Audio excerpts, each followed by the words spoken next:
దాన్ని విష్ణుమూర్తి దగ్గరికి పంపారు.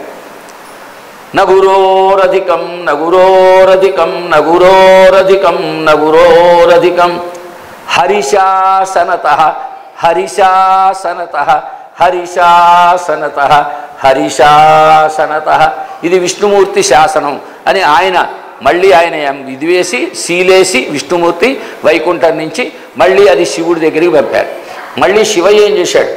నగురోరధికం నగురోరధికం నగురోరధికం నగురోరధికం శివశాసనత శివశాసనత శివశాసనత శివశాసనత. ఇది శివశాసనం అని ఆయన కూడా మళ్ళీ శీలేసి ఆయన ముద్రేసి, ఎలా అయితే మన తులసి రామాయణం తులసి ఆయన ఉన్నాడే రాసిన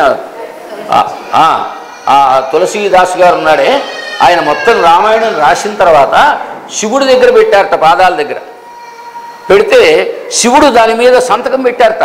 ఆ తులసి రామాయణానికి కింద సంతకం పెట్టి ఇది చాలా విశేషమైంది, దీంట్లో ఎటువంటి ఇది లేదు అని శివుడు సంతకం పెట్టారట.